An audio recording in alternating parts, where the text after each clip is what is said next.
যেভাবে লিখেছেন আমি সেভাবে পড়ছি। আসসালামু আলাইকুম রাসেল ভাই, আশা করি ভালো আছেন। আমার নাম আলমগীর, বাড়ি গাজীপুর জেলার সালনাপোড়া বাড়িতে। তবে বর্তমানে আমি দেশের বাইরে আছি। আমি সরাসরি ঘটনায় চলে যাই। আমি গত 29/9/2017 তারিখে বাংলাদেশ ছেড়ে সুদানে আসি। এখানে আমার এক কাকাতো ভাই ও পাড়ার প্রতিবেশী চাচা থাকেন। আমার ভাই এসছেন মাত্র কয়েক মাস আগে, কিন্তু চাচা আছেন 12 বছর যাবৎ। মূলত তাদের মাধ্যমেই আমার এখানে আসার পর কিছুদিন ভালোই কাটছিল। আমাকে যে বাসায় এনে রাখা হয়, বাসাটার কিছু বিবরণ দেই। বাসাটা 5 তলা, আমরা 3 তলায় থাকি। মেইন দরজা খুলতেই প্রথমে ড্রয়িং রুম, 2 দিকে 2টো বেডরুম, একটা রান্নাঘর ও একটা বাথরুম। বাসার সামনে খোলা মাঠ, সামনে একটি মাদ্রাসা আর আরেক পাশে ছোট একটি কবরস্থান। আমরা 4 জন থাকি ফ্ল্যাটে।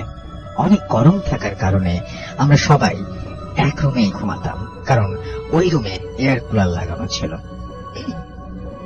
প্রায় 1-1.5 মাস পরে আমরা 1-1.5 মাস পার হয়ে গেল, কিন্তু কোনো কাজ পাচ্ছিলাম না। ধীরে ধীরে মাথায় চিন্তা ভর করতে লাগলো।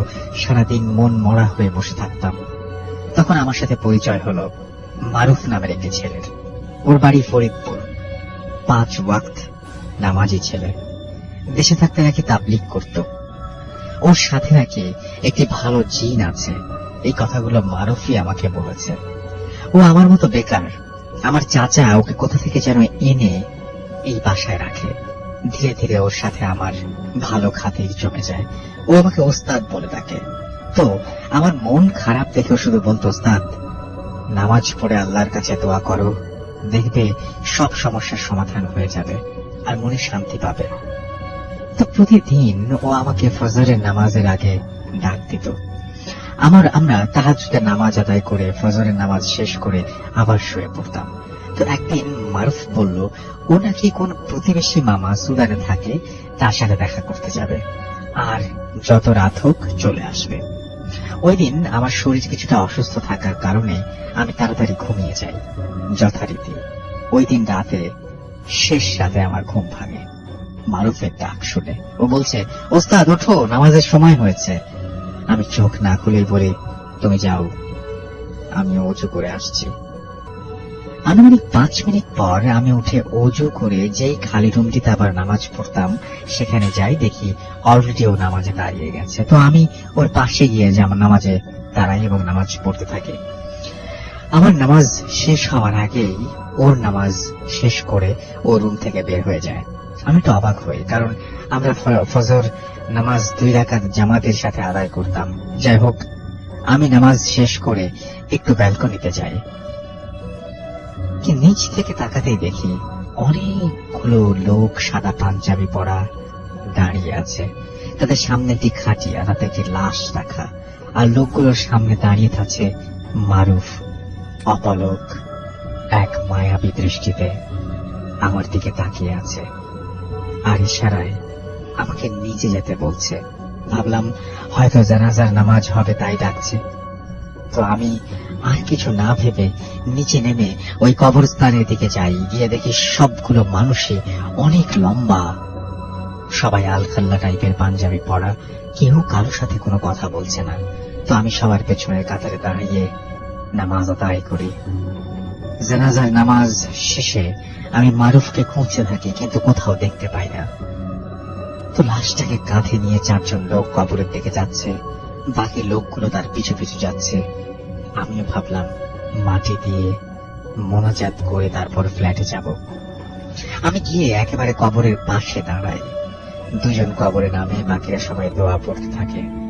লাশটা যখনই কবরে নামানো হচ্ছে তখনই হঠাৎ করে লাশের মাথার অংশের কাপড় খুলে যায়, আর আমি যা দেখি তাতে রীতিমতো ভয়ে আমার শরীর ঠান্ডা হয়ে আসে।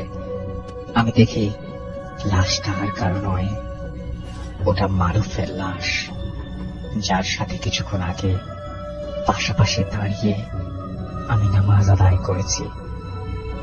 আমি দেখলাম লাশটা আমার দিকে তাকিয়ে আছে, আর নিজেকে ধরে রাখতে পারিনি। আমি যখন চোখ খুলি তখন দেখি আমি একটি হাসপাতালের বেডে। জিজ্ঞেস করি আমি কোথায়।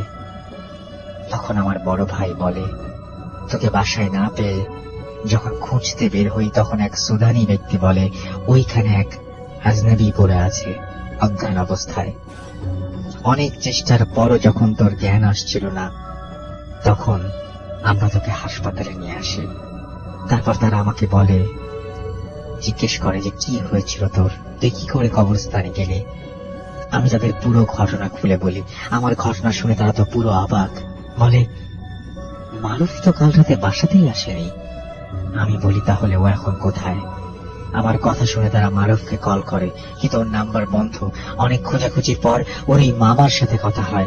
তখন সে বলে আমার সাথে দেখা করার কথা ছিল কিন্তু ও আসেনি। এভাবে একদিন চলে যায়। আমার চাচা ওর পাসপোর্ট নিয়ে স্থানীয় পুলিশকে বিষয়টি জানায়।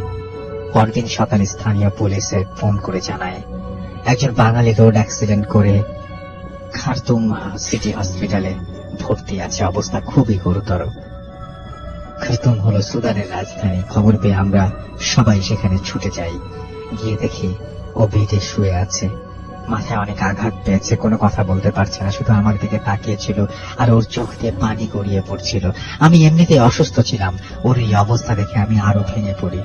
সবাই আমাকে শান্ত করে রুমের বাইরে নিয়ে যায়। এর কিছুক্ষণ পরে নার্স এসে বলে রোগী আপনার সাথে কথা বলতে চায়। এই কথা শুনে আমি এক দৌড়ে ওর হাতটা ধরে ওর পাশে গিয়ে বসি। তারপর বাকিরা সবাই আসে। ও তখন অঝরে কাঁদছিল। আমি ওকে বলি কেঁদো না ভাই, সব ঠিক হয়ে যাবে। ও আমার দিকে অনেকক্ষণ তাকিয়ে রইল। তারপর চাচা ও ওই মামার দিকে বলল আমি বাঁচবো না, তোমরা আমাকে আমার মা বাবার কাছে পৌঁছে দিও। আমি আবার ওকে সান্ত্বনা দিয়ে বলি কিচ্ছু হবে না তোমার, সব ঠিক হয়ে যাবে। তখন ওর হাত আমি ধরেছি। দেখলাম মারুফ হঠাৎ কেমন যেন নড়ে উঠল। আমার ভাই তাড়াতাড়ি ডাক্তারকে ডাকলো। ডাক্তার যা বললো তা শুনে সবাই পুরো অবাক। উনি বললেন মারুফ আর নেই। আমার যেন নিজের কানকেই বিশ্বাস হচ্ছিল না। তখন মারুফের হাতটা আমার হাতে। ঘটনার আকস্মিকতায় আমি সাথে সাথে জ্ঞান হারাই। আমার জ্ঞান ফেরে পরদিন সকালে। ঘটনা যদি এখানে শেষ হতো তাহলে ভালোই হতো। আজ 2 সপ্তাহ হলো মারুফ মারা গেছে।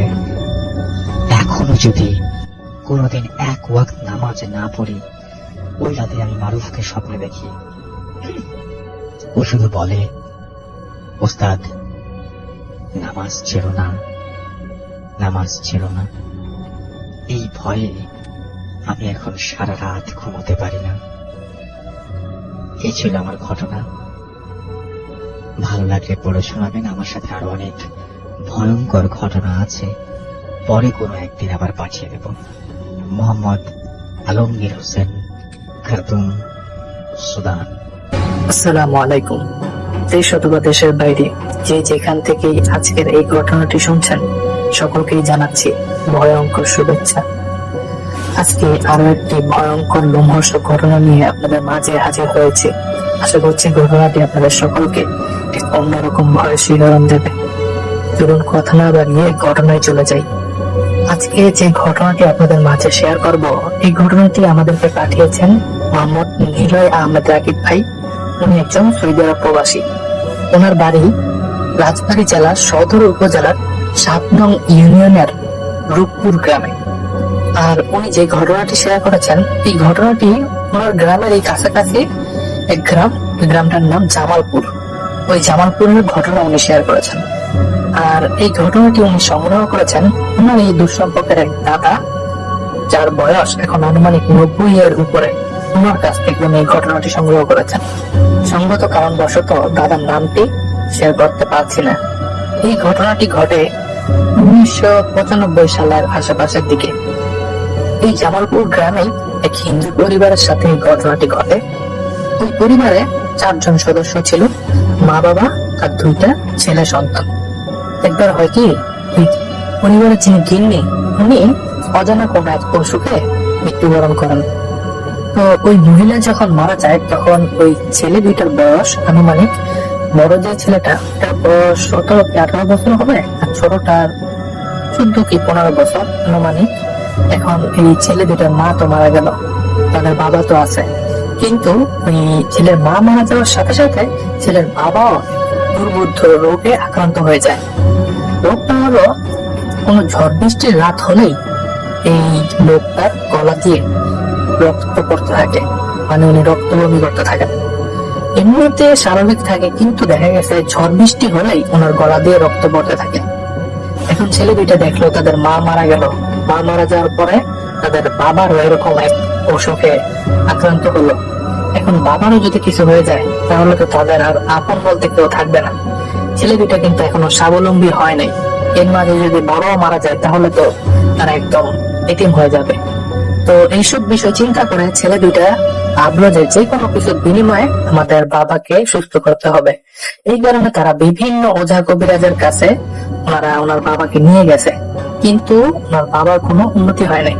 এমনিতে ভালো থাকলেও ঝড় বৃষ্টির রাত হলেই ওনার সেই অসুখ প্রকট আকার ধারণ করে। এভাবে চলতে চলতে বৈশাখ মাস চলে আসে, আর বৈশাখ মাসে কিন্তু ঝড় বৃষ্টি বেশি হয়। তেমনি এক রাতে প্রচন্ড ঝড় বৃষ্টি, আর এই ঝড় বৃষ্টির মধ্যে ছেলে দুটার বাবার অবস্থা খুবই মুমূর্ষু হয়ে পড়ে। ছেলে দুটা দেখতে থাকে তার বাবার এই অবস্থা।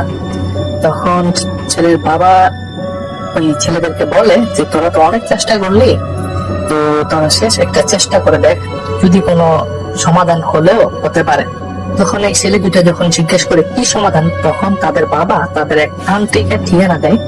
তান্ত্রিকের ঠিকানা ওই জামালপুরেরই একটা জঙ্গলের মাঝে একটা মন্দির আছে, আর এই মন্দিরে এক তান্ত্রিক থাকে, সেটা নাকি পিশাচ সিদ্ধ তান্ত্রিক।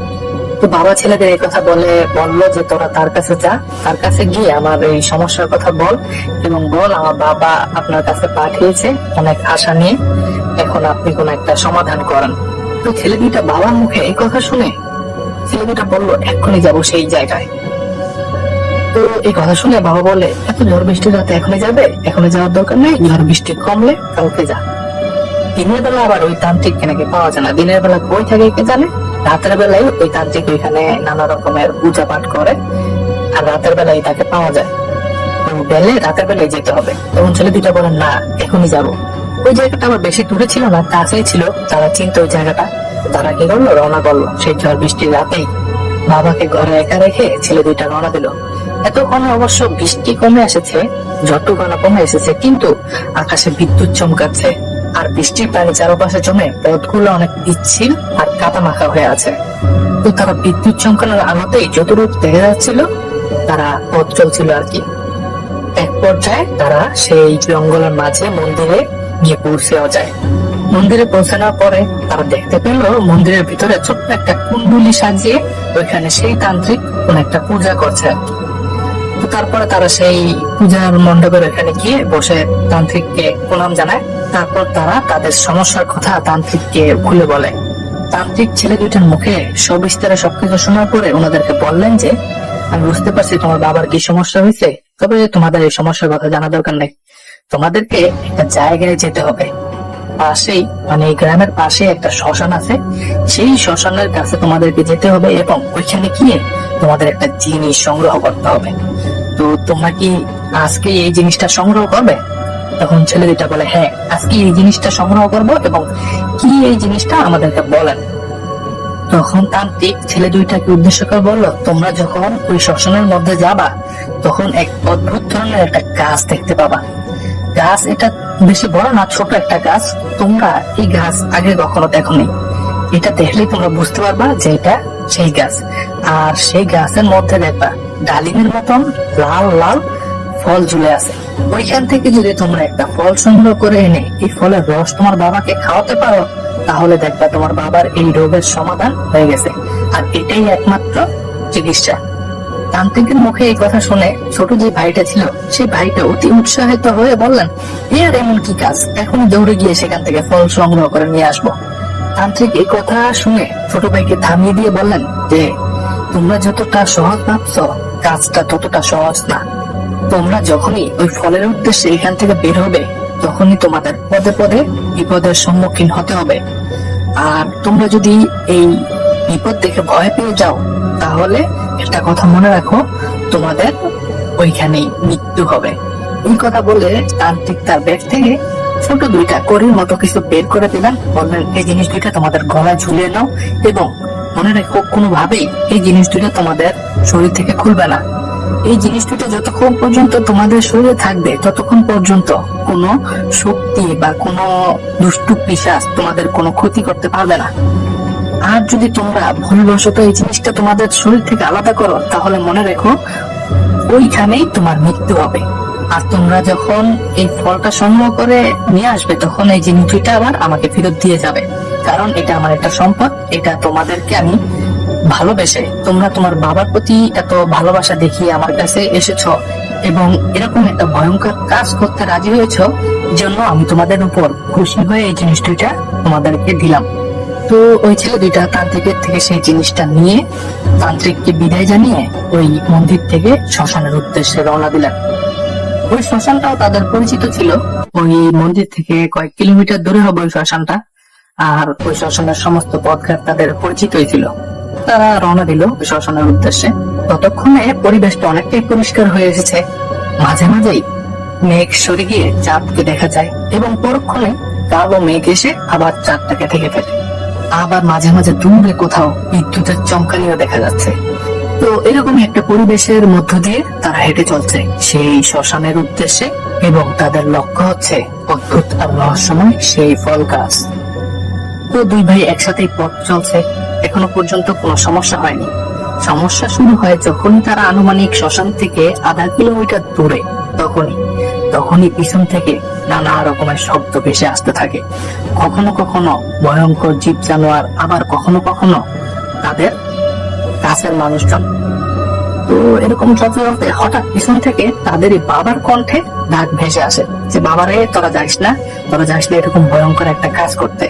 আমার সুস্থ হতে হবে না, তোরা বাড়িতে চলে আয়, আমি সুস্থ হয়ে আছি এখন, তোরা তাড়াতাড়ি বাড়িতে চলে আয়। তখন ছোট যে ভাইটা আছে, ওই ভাইটা বলে, ভাই বাবা তো ডাকছে পিছন থেকে, বাবা তো চলে আসছে, চলো আমাদের শ্মশানে যেতে হবে না, বাবা আমাদের ডাকছে, সুস্থ হয়ে গেছে বাবা। তখন বড় ভাই বলে যে, তুমিও কিন্তু পিছনের দিকে তাকাস না, কারণ তান্ত্রিক কি বলছে ভুলে গেছিস? এগুলা সব পিশাচ জিন আমাদেরকে তাদের মায়াজালে ফেলার চেষ্টা করছে। এগুলা সব মায়াজাল। যদি একবার এই মায়াজালে ভুলে তুই পিছন দিকে তাকাস, তাহলেই তোর ক্ষতি হবে। তো বড় ভাইয়ের মুখে ছোট ভাই এই কথা শুনে সেও আরো সাবধানতা অবলম্বন শুরু করলেন। তো তারা হেঁটে যাচ্ছে। এদিন আছে কি হয়, তার হাঁটতে হাঁটতে লক্ষ্য করলো, মনে হলো আকাশ থেকে কিছু একটা ধপাস করে তাদের সামনে পড়লো। তাদের সামনে পড়ার পরে এই যে বৃষ্টি বাদলে যে পানি জড়ো হয়ে আছে সামনে, ওই পানির ছিটাও তাদের শরীরে এসে পড়লো। এইটা দেখে ছোট ভাইটা তো খুব ভয় পাচ্ছে। তখন বড় ভাই বললো যে, ছোট ভয় পাস না, ওরা আমাদের কোনো কিচ্ছু করতে পারবে না, কোনো ক্ষতি করতে পারবে না, সাহস করে সামনের দিকে এগিয়ে চল। তো দুই ভাই তখন ওই জিনিসটা দিকে রওনা শুরু করলো। ওই জিনিসটা কিন্তু উপর থেকে পড়ে সোজা দাঁড়িয়ে আছে, কোনো নড়াচড়া করছে না। তো দুই ভাই ওই জিনিসটাকে পাশ কাটিয়ে চলে গেল।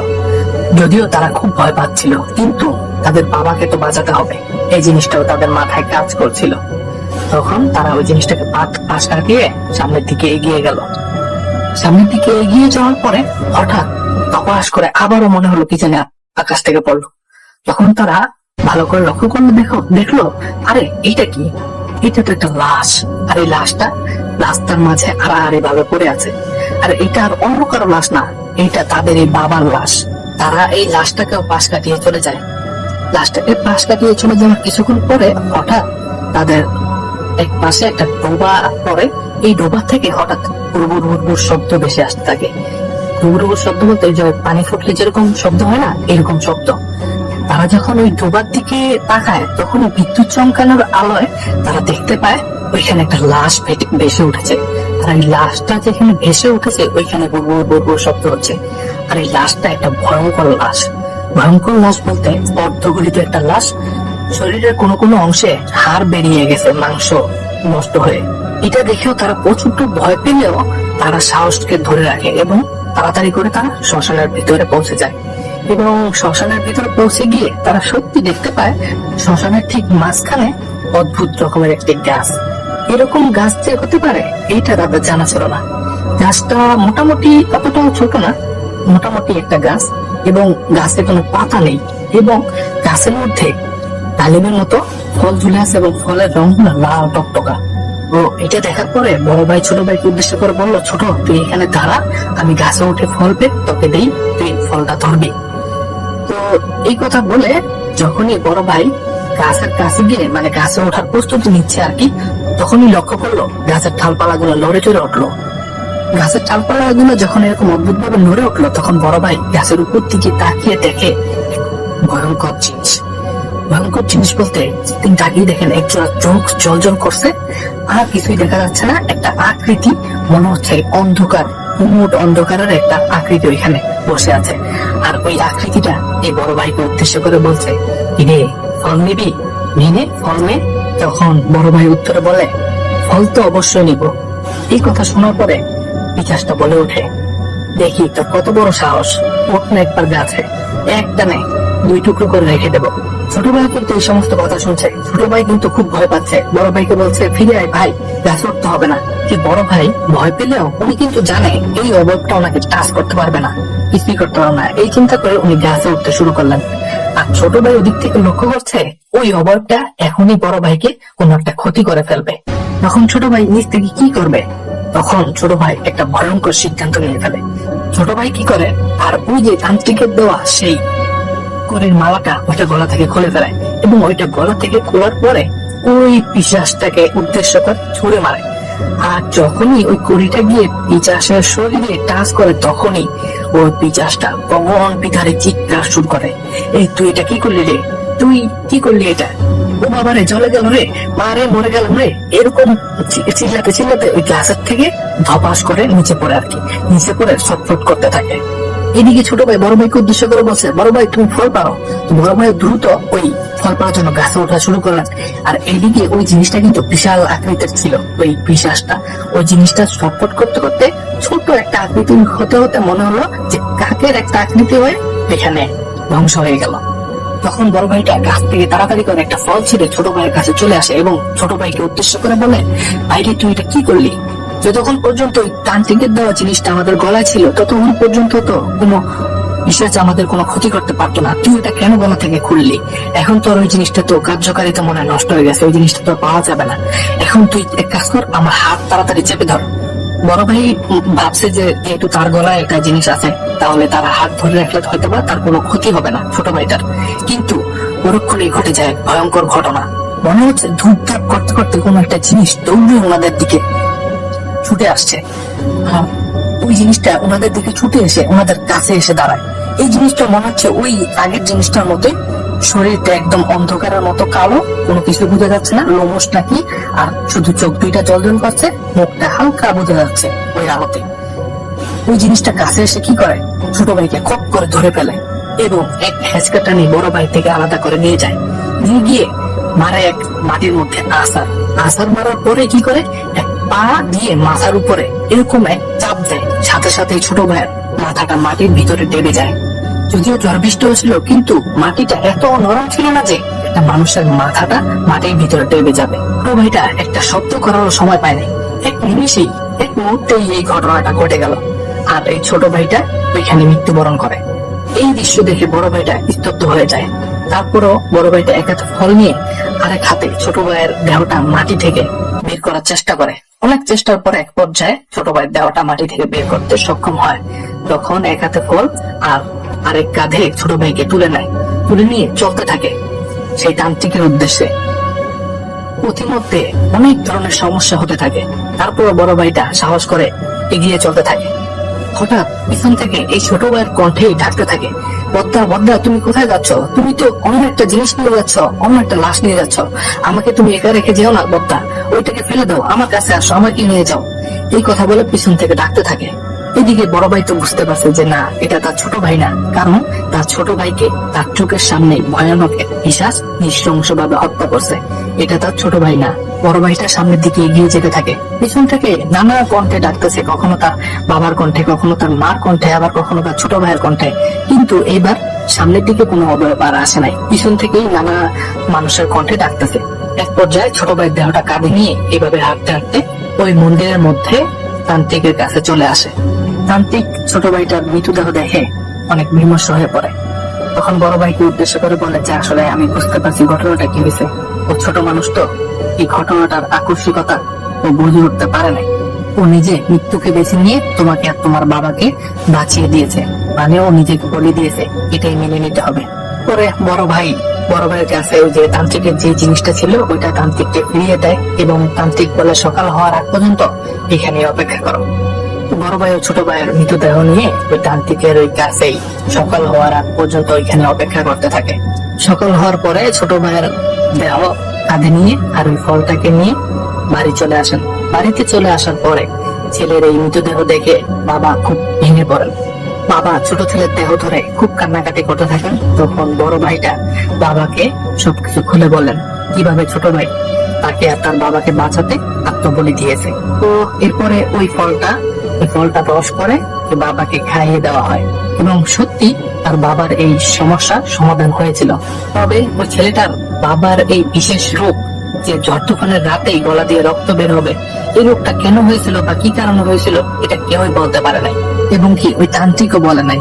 এইভাবেই ওই রোগটার সমাধান হয়েছিল।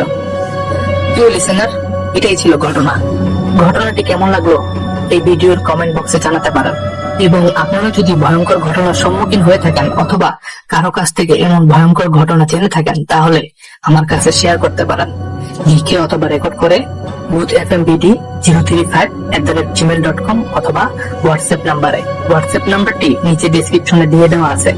প্রিয় লিসেনার, আরেকটা অনুরোধ, ভিডিওটিতে একটা লাইক দিয়ে দিবেন এবং যারা এখনো শুনছেন আমার এই চ্যানেলটিকে সাবস্ক্রাইব করেননি অবশ্যই আমাদের চ্যানেলটিকে সাবস্ক্রাইব করে দিবেন, কারণ প্রতিনিয়ত আপনাদের জন্য ভয়ঙ্কর ঘটনা নিয়ে হাজির হচ্ছি।